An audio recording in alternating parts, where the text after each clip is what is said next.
Por favor, busque en su Biblia el Salmo 119. Quiero empezar citando lo que un hombre sabio dijo. Muchos se casan delante de Dios hasta que la muerte los separe. Tienen empolvadas sus Biblias y hay aridez en su corazón. Amigo, si usted no conoce, ama, entiende, practica y obedece la palabra de Dios, lo digo sin titubeos, ni dudas, ni apologías, usted no es un creyente victorioso. Por eso vamos a estudiar cómo hacer que su Biblia tenga vida, cómo hacer que arda en llamas en sus manos. Se dice que el conocimiento es poder, ya sea en los negocios, los deportes o la religión. Ahora, si usted tiene poder en las cosas buenas, hará cosas buenas. Si su conocimiento es en las cosas malas, usted será una persona malvada que tiene poder. Y lo que necesitamos más que nunca en nuestros días es tener conocimiento de la palabra de Dios. Lo que la gente necesita hoy es la verdad. Al respecto, alguien oró de la siguiente manera: Señor, líbrame de la cobardía que no se atreve a enfrentar la verdad. Líbrame de la ociosidad que se contenta con las medias verdades, y líbrame de la arrogancia de creer que tengo toda la verdad. Amén. Excelente oración. Es mi esperanza que usted no sea un cobarde al enfrentar la verdad, ni sea tan ocioso que se conforma aceptando medias verdades, ni sea arrogante pensando que no necesita ninguna verdad. Recuerde que es el conocimiento de la verdad lo que le transforma. En alguna parte leí, no somos lo que pensamos que somos, más bien lo que pensamos, eso somos. ¿Lo entendió? Permítame repetirlo. No somos lo que pensamos que somos, más bien lo que pensamos, eso somos. Ahora le invito a buscar Proverbios 23:7. La primera parte de este versículo dice, porque ¿cuál es su pensamiento en su corazón? Tal es él. Si eso es verdad, si el conocimiento es poder, necesitamos el conocimiento de la palabra de Dios para tener poder espiritual. Necesitamos ser moldeados, motivados y dirigidos por la palabra de Dios. Y sin embargo, para muchos seres humanos, aun para muchos creyentes que me escuchan, la Biblia permanece como un libro cerrado, incomprensible, misterioso. Y aunque muchos dicen que leen la Biblia, en realidad no la entienden. No hay atajos, no hay una forma fácil, cómoda o mágica para entender la Biblia. Es difícil, lo admito, pero no imposible. De hecho, es satisfactorio y desafiante el saber cómo entender la palabra de Dios. El Salmo 119 es el más extenso en toda la Biblia y es en verdad un acróstico que utiliza el alfabeto hebreo. Este salmo está dividido en 22 secciones o estrofas y cada una de estas secciones empieza con una letra del alfabeto hebreo. Y hay un orden lógico en este salmo, en el cual el salmista hace declaraciones acerca de la palabra de Dios para ayudarnos a entenderla. Quiero compartir con usted 3 cosas que si las practica honesta y diligentemente, le aseguro que la palabra de Dios inflamará su corazón, iluminará su mente y transformará su vida. Primero, usted debe apreciar las virtudes de la palabra de Dios. Si no lo hace así, no tendrá ningún deseo de conocerla o de aprenderla. Muchas personas no entienden el gran valor y virtud de la palabra de Dios. ¿Por qué debemos apreciarla? Primero, porque es eterna. Veamos, por ejemplo, el verso 89 que dice, para siempre, oh Jehová, permanece tu palabra en los cielos. Mi amigo, la Biblia no es el libro del mes, ni el libro del año. La Biblia es el libro de todos los tiempos, de todas las edades. Es el libro que no cambia, y no puede cambiar porque es la palabra de Dios. Veamos el verso 152. Hace mucho que he entendido tus testimonios, que para siempre los has establecido. Y un poco más adelante, en el verso 160, el salmista dice, la suma de tu palabra es verdad. La palabra de Dios tiene su origen en el cielo para beneficio de los habitantes de la tierra. Miles de años han pasado desde que la Biblia fue inspiradamente escrita. Los imperios se han levantado y han desaparecido del escenario del mundo. Las civilizaciones han experimentado cambios y recambios. La ciencia continúa empujando las fronteras del conocimiento y, con todo, la Biblia permanece. Hubo emperadores que decretaron la eliminación de la Biblia. Los agnósticos cínicamente se burlan de la Biblia, mientras que religiosos liberales remueven cielo y tierra tratando de eliminar los milagros de la Biblia. Los materialistas simplemente la ignoran y los cultistas radicales deliran por desacreditarla. Y sin embargo, la Biblia permanece firme a pesar de tanta predicación avergonzante. El Dr. Robert Lee fue un gran hombre de Dios y con referencia a la Biblia él dijo lo siguiente: ni todos sus enemigos han podido rasgar su sacra vestidura, ni robar ni una sola flor de su hermoso jardín, ni diluir ni una sola gota de miel de sus abundantes colmenas, ni romper ni una sola de las 1000 cuerdas de su arpa, ni hacer desaparecer ni una sola de sus dulces palabras en la tinta de la infidelidad.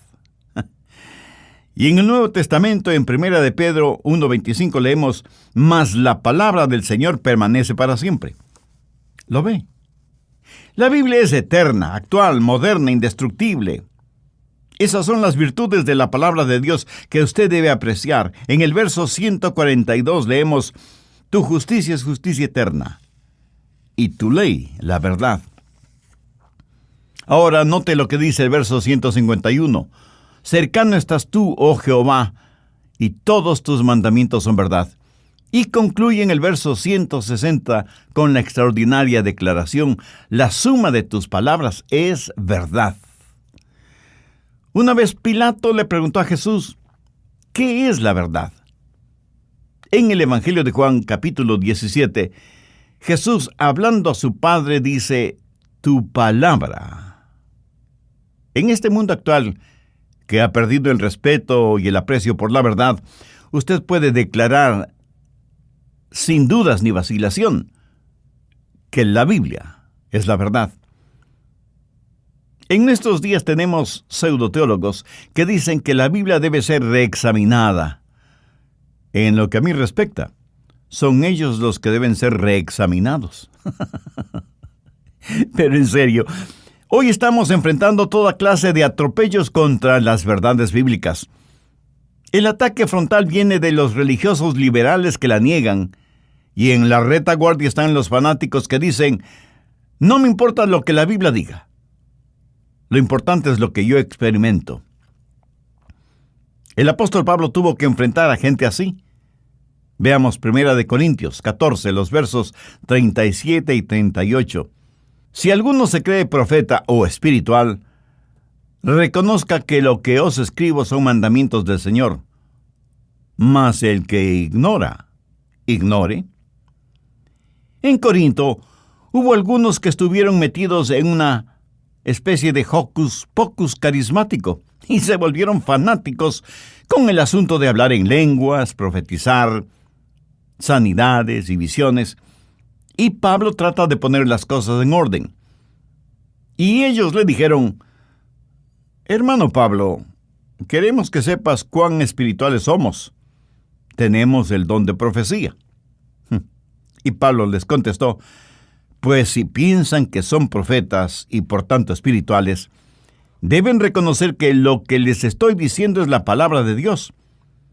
Y luego creo yo que con un tono de buen humor les dijo: mas si alguno ignora estas cosas, pues que siga siendo ignorante.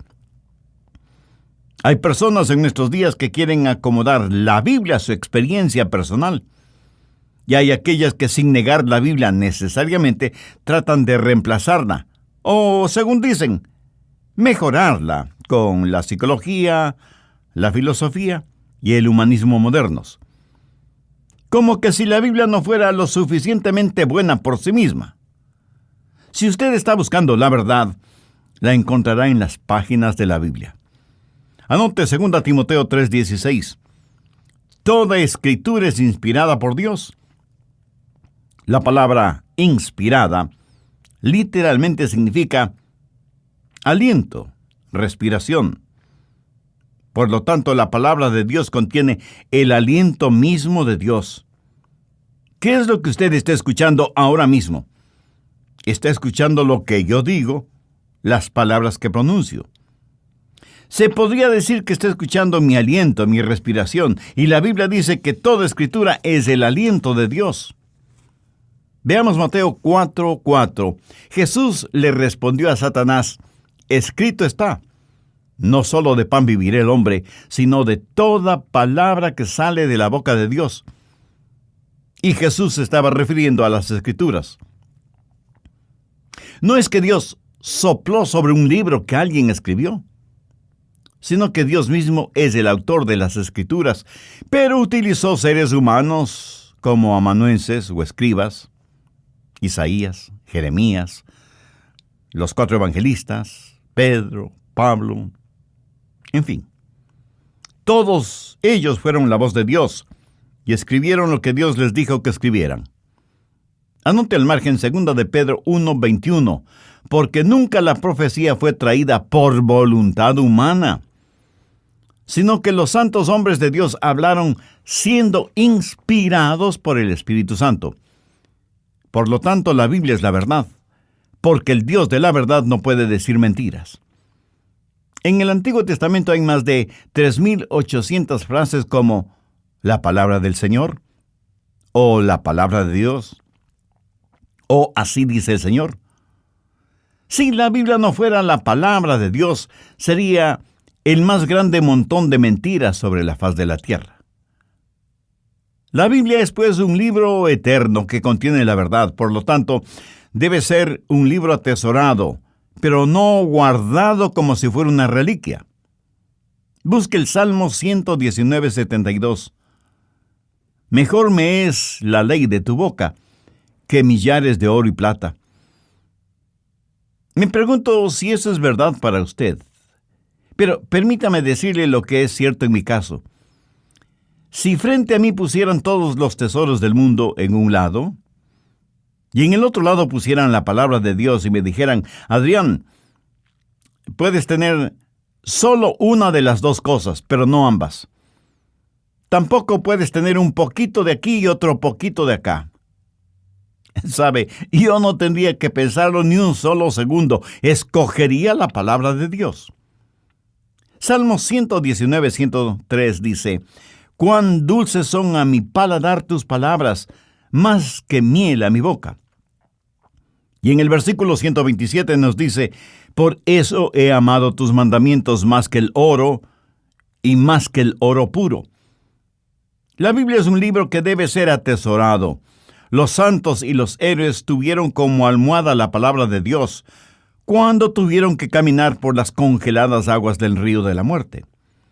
Y los mártires que murieron por su testimonio por Jesucristo sostuvieron la bendita palabra de Dios contra sus pechos mientras ardientes llamas reducían a ceniza sus cuerpos. La iglesia primitiva amó profundamente la palabra de Dios. Nunca se puso en duda su contenido y muy pocos argumentaban sobre la misma. La palabra de Dios fue predicada, proclamada, diseminada como blanca y ardiente lava. Ellos la amaron, la vivieron, la practicaron, confiaron en ella y la obedecieron. ¿Sabe por qué la Biblia debe ser atesorada? La respuesta es algo que seguramente usted ya conoce o ha escuchado. Cristo me ama a mí, pues su palabra dice así. Eso es. Jesús le ama a usted. Jesús me ama a mí. Y esto no lo digo yo porque sea muy inteligente, sino porque la Biblia lo dice. Usted nunca tendrá una victoria espiritual como creyente si es que usted no tiene amor por la palabra de Dios. Porque la palabra de Dios es como un tesoro. Suponga que sabe que hay un tesoro enterrado en el jardín de su casa. Y si no tiene pico y pala para comenzar a cavar, correrá hasta la ferretería a comprar las herramientas que necesita para empezar la búsqueda de ese tesoro. Mi amigo, la Biblia es el libro de los tesoros de Dios. Segundo, debe asimilar la vitalidad de la palabra de Dios. Estoy usando a propósito la palabra vitalidad, porque significa estar vivo. La Biblia es un libro vivo. Anote Hebreos 4:12, porque la palabra de Dios es viva y eficaz. Ahora busque rápidamente Juan 6:63. Jesús está hablando y les dice, las palabras que yo he hablado son espíritu y son vida. ¿Lo ve? La Biblia es vibrante, está llena de vida. Por eso digo que no solo debe apreciarla, sino que también debe asimilarla. Ustedes, señoras o señoritas que me escuchan, no solo leen las recetas de cocina, sino que las preparan y luego la familia participa de esa novedad culinaria, ¿verdad? Ahora, ¿cómo se asimila la palabra de Dios? Primero, con oración. Salmo 119:12. Bendito tú, oh Jehová, enséñame tus estatutos. ¿Alguna vez ha orado diciendo, Señor Dios, sé mi maestro? Pídale a Dios que le enseñe. Cuando usted ora por algo, ¿qué es lo que sucede? Sus ojos serán abiertos. Salmo 119:18. Abre mis ojos y miraré las maravillas de tu ley. Dios abrirá sus ojos espirituales. Usted tiene escamas sobre sus ojos y hasta que Dios quite esas escamas y usted pueda leer su palabra. Físicamente usted puede tener visión 20/20. Pero espiritualmente Dios tiene que abrir sus ojos para que pueda mirar las estupendas cosas de su ley. En el capítulo 24 de Lucas se relata que Jesús, después de su resurrección, estuvo caminando con 2 discípulos en el camino de Emaús y hablaba con ellos acerca del Antiguo Testamento, la ley, los profetas. Ahora, ponga atención a lo que dice Lucas 24:45. Entonces les abrió el entendimiento para que comprendiesen las Escrituras. ¿No le gustaría que Dios haga lo mismo con usted? Entonces, ore y sus ojos serán abiertos. En segundo lugar, su corazón será animado. Mire el verso 36. Inclina mi corazón a tus testimonios y no a la avaricia. Si usted no tiene deseo por la palabra de Dios, ¿por qué no pedirle, oh Dios, inclina, mueve y anima mi corazón? Abre mis ojos, Señor. Mi amigo, sus ojos serán abiertos espiritualmente, su corazón será animado y su mente será iluminada. Veamos el verso 73. Tus manos me hicieron y me formaron. Hazme entender y aprenderé tus mandamientos. Frecuentemente al preparar estos mensajes, dejo de lado mi lápiz e inclino mi cabeza y digo, oh Dios, ayúdame a entender esto. Abre mi entendimiento. Cuando oramos, nuestros ojos serán abiertos, nuestro corazón será animado y nuestra mente será iluminada para entender la palabra de Dios. Pero no solamente debemos orar, sino meditar en la palabra. Salmo 119:15 dice, en tus mandamientos meditaré, consideraré tus caminos. Veamos ahora el verso 147. Me anticipé al alba y clamé, esperé en tu palabra. ¿Sabe lo que eso quiere decir? Bueno, quiere decir, me levanté muy temprano en la mañana y confié en tu palabra. Eso habla de su tiempo de quietud personal con Dios, de su tiempo íntimo devocional. Mire el verso 148.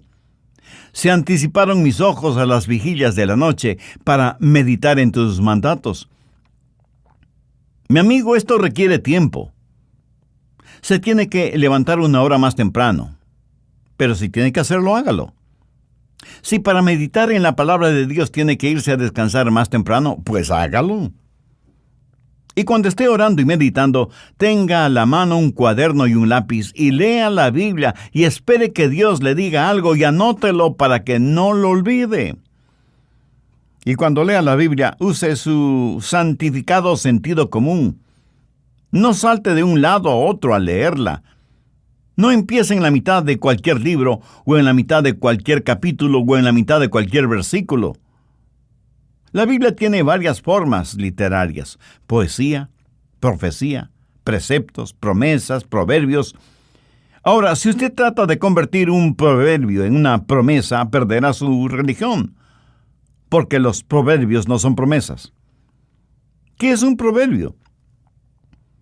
Un proverbio es un principio general que usualmente se lo aplica para obtener resultados mejores. Por ejemplo, en el libro de Proverbios hay consejos para ser saludable, próspero y sabio. Y usted puede tener estas cosas y sin embargo ser atropellado por un vehículo. Así que usted, al ser atropellado, deja de ser saludable y sus riquezas desaparecen en hospitales, médicos y medicinas, y su sabiduría no le sirvió de mucho porque no miró a ambos lados de la calle antes de ser atropellado. Quiero que lo entienda. Al leer la Biblia, pregúntese: ¿es esto un precepto? ¿O una poesía? ¿O un proverbio? ¿O una promesa? Sabe que Dios le dio una mente.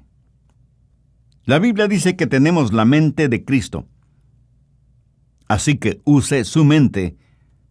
Al estudiar la Biblia, medite en ella. A veces la gente pregunta: ¿se debe interpretar la Biblia literal o figurativamente? Y la respuesta es sí. Déjeme explicarlo. Se la debe interpretar figurativa y literalmente. Por ejemplo, la Biblia está llena de simbolismos. En el Apocalipsis, el diablo está representado por un enorme dragón que tiene un rabo o cola tan grande que con él barre la tercera parte de las estrellas del cielo. El telescopio más poderoso del mundo ha descubierto un nuevo planeta que está a billones de años luz de la Tierra. Ahora, piense si habrá un dragón tan colosal cuyo rabo sea lo suficientemente largo como para barrer estrellas que están a billones de años luz de distancia. El dragón simboliza al diablo y las estrellas a los ángeles caídos. Lo que usted tiene que hacer es descubrir lo que el símbolo representa y entonces lo cree literalmente. Pero jamás diga: oh, eso es puro simbolismo, porque el diablo no existe. En la actualidad, y casi en todas partes del mundo, ya son muy conocidos los 2 arcos amarillos de las hamburguesas McDonald's. Cualquier niño que no sabe ni leer sabe lo que esos 2 arcos significan. Son un símbolo. Pero al verlos, diría usted: oh, esos son solo un símbolo porque los restaurantes McDonald's no existen. Y las hamburguesas tampoco. No lo diría, ¿verdad? Especialmente si tiene hijos que le demostrarán lo contrario. Amigo, conozca lo que el símbolo representa y entonces haga la aplicación literal. Cuando usted lee la palabra de Dios, ore y medite, pídale a Dios que le enseñe y hágase las siguientes preguntas. ¿Hay una promesa que reclamar? ¿O hay una lección que aprender? ¿Hay una bendición para regocijarme? ¿Hay un mandamiento que debo obedecer? ¿Hay un pecado que debo evitar? ¿Hay un pensamiento que debo llevar? El verso 11 del Salmo 119 dice: en mi corazón he guardado tus dichos. ¿Para qué? Para no pecar contra ti. Y 4 versículos más adelante, en el verso 16, leemos: me regocijaré en tus estatutos, no me olvidaré de tus palabras. ¡Qué maravillosa realidad! Poder guardar la palabra de Dios en el corazón. ¿Sabía que usted puede recordar más cosas de las que dice que recuerda? Así que no me venga con el cuento de que no puede recordar. Escuche, usted no podría funcionar de ninguna manera si no recordara cosas. Muchos de nosotros, aún en los países subdesarrollados, tenemos algún medio de transporte personal. Un vehículo, no importa la marca. Y quienes manejamos tenemos que recordar constantemente no solo dónde está el acelerador, sino también dónde está el freno. Si no es así, muy pronto estaremos usando el carro de Armando, o sea, 2 cuadras a pie y 2 cuadras andando. Mis amigos, funcionamos por medio de la memoria. Y la memoria trabaja por medio de la concentración y la motivación. Y funciona mejor mientras más se la usa. Por eso dije hace algunos instantes que usted puede recordar más de lo que piensa que puede recordar. Solo haga trabajar su memoria de manera especial para guardar, para retener, para atesorar la palabra de Dios. ¿Sabe? Nuestra mente es algo maravilloso. A mi esposa le fascina coleccionar pequeñas cajitas o cofrecitos. Algunos son hábilmente tallados en maderas preciosas y decorados con joyas. Y cuando uno ve una de estas obras de arte, simplemente dice, ¡qué cofrecito tan hermoso! La mayoría de las mujeres usa este tipo de cofre para guardar joyas. Claro que muchas veces el cofre vale más que las joyas que guarda. Pero algunas veces, si usted mira dentro de esos cofrecitos, no los encuentra con joyas, sino con palillos para dientes, botones viejos, imperdibles torcidos, una peinilla rota y hasta un caramelo de menta de quién sabe qué siglo. ¡Qué lástima! Tan hermoso y valioso cofre, lleno prácticamente de basura. ¿Sabe? Nuestra mente es como ese cofre, y a veces la llenamos solo con basura. ¡Qué cosa tan extraordinaria que Dios nos regaló cuando nos dio la mente! Escuche, usted no puede meditar en la palabra de Dios a menos que use su mente. Su mente es como un jardín. ¿Ha notado con qué facilidad crecen las hierbas malas, aunque no las haya sembrado? ¿Y qué difícil es cultivar flores o vegetales? ¿Por qué? Porque cuando Adán pecó, su mente se volvió un jardín de hierbas malas. Y para que su mente pueda guardar la palabra de Dios, usted tiene que cultivar su mente, tiene que eliminar toda hierba mala de su jardín. Y por supuesto usted debe practicar la palabra de Dios. Veamos el Salmo 119, los primeros 5 versículos. Bienaventurados los perfectos de camino, los que andan en la ley de Jehová. Bienaventurados los que guardan sus testimonios y con todo el corazón le buscan, pues no hacen iniquidad los que andan en sus caminos. Tú encargaste que sean muy guardados tus mandamientos. Ojalá fuesen ordenados mis caminos para guardar tus estatutos. ¿Quiere aprender más de la palabra de Dios? Entonces obedezca la parte de la palabra de Dios que ya conoce. Mientras más obedece, más aprende. Y no faltará quien me diga, pastor, hay un montón de cosas en la Biblia que no las entiendo. Y entonces yo tengo que preguntarle, ¿está obedeciendo las cosas que sí entiende? Mi amigo, mi amiga, no es suficiente el recitar las promesas de Dios sin obedecer los mandamientos de Dios. Permítame compartir con usted un sencillo secreto. ¿Quiere aprender más de la palabra de Dios? Entonces obedezca la parte de la voluntad de Dios que ya conoce. Se cuenta que el famoso escritor norteamericano Samuel Langhorne, quien escribió bajo el seudónimo de Mark Twain, dijo lo siguiente: no es la parte de la Biblia que no entiendo la que me da problemas. Es la parte que sí entiendo la que me inquieta. Una declaración como para ponernos a pensar, ¿no le parece? Puede haber misterios y cosas que usted no entienda acerca del dedo intermedio del pie izquierdo de alguna bestia en el Apocalipsis.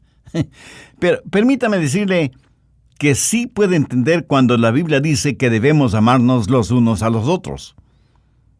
Claro que muchos seres humanos prefieren romperse la cabeza tratando de descifrar los misterios del Apocalipsis que cumplir con el mandamiento de amarnos mutuamente. Es tan difícil el practicar lo segundo, o sea, el amor mutuo, como para preferir sepultarnos en lo primero, o sea, tratar de descifrar los misterios y los símbolos bíblicos. Usted puede entender cuando la Biblia da claros y específicos mandamientos. Si usted empieza a guardar la palabra de Dios, esa palabra se volverá real para usted, y cuando eso suceda, usted querrá proclamarla. Vea lo que dice el verso 13. Con mis labios he contado todos los juicios de tu boca. Y el salmista en el versículo 27 solicita, hazme entender el camino de tus mandamientos para que medite en tus maravillas. Y no debemos dejar de pasar por alto el convencimiento implícito en el verso 46. Hablaré de tus testimonios delante de los reyes y no me avergonzaré.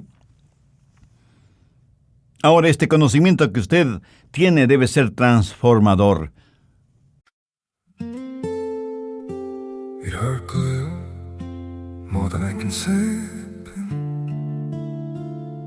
but maybe love isn't holding on. Maybe it's knowing when to walk away.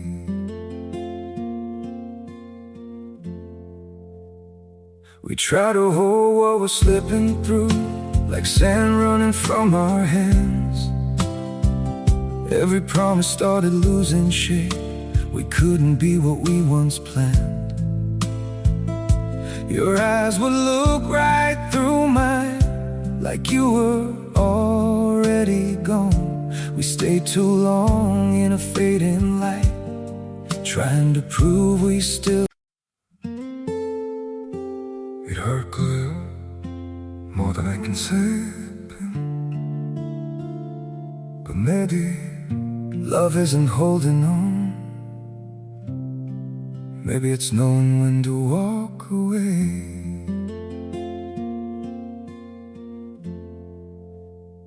We try to hold what we're slipping through, like sand running from our hands. Every promise started losing shape. We couldn't be what we once planned. Your eyes would look right through mine, like you were already gone.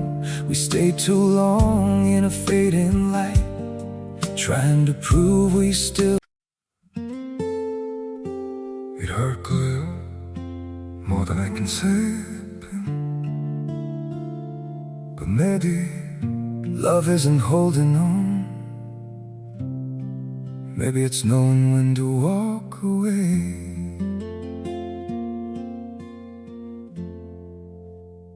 We try to hold what we're slipping through, like sand running from our hands. Every promise started losing shape. We couldn't be what we once planned. Your eyes would look right through mine, like you were already gone.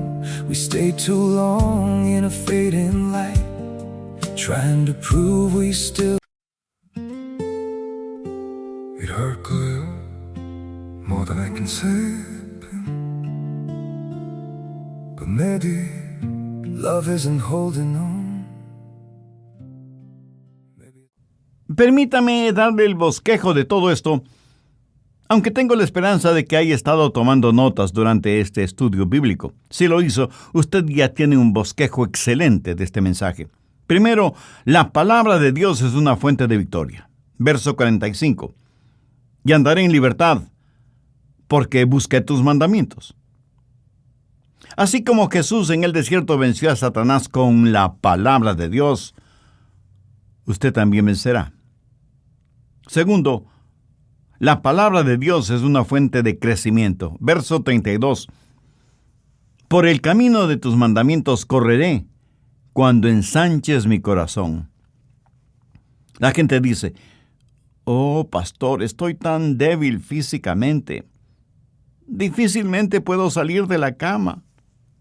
No tengo deseos ni siquiera de trabajar. Y pregunto, ¿cuál es su problema? ¿Ha consultado con algún doctor? ¿Sabe de qué está enfermo? Respuesta, no he consultado con ningún doctor. Entonces a lo mejor es algo que usted ha comido. Pastor, hay un restaurante al que voy los domingos si no está lloviendo, si no hace mucho calor, y ahí como. Y ese es todo mi alimento. Un tanto asombrado le pregunto, ¿me quiere decir que solo comen los domingos en ese restaurante si es que no llueve o si no hace mucha calor? Así mismo es, pastor. Y con toda franqueza le digo, pues no en vano usted está tan débil. Escúcheme, si usted no aprende a alimentarse con la palabra de Dios, ¿no crecerá? Anote 1 de Pedro 2:2. Desead, como niños recién nacidos, la leche espiritual no adulterada, para que por ella crezcáis para salvación. La palabra de Dios es fuente de crecimiento y de gozo. David dijo, por heredad he tomado tus testimonios para siempre, porque son el gozo de mi corazón.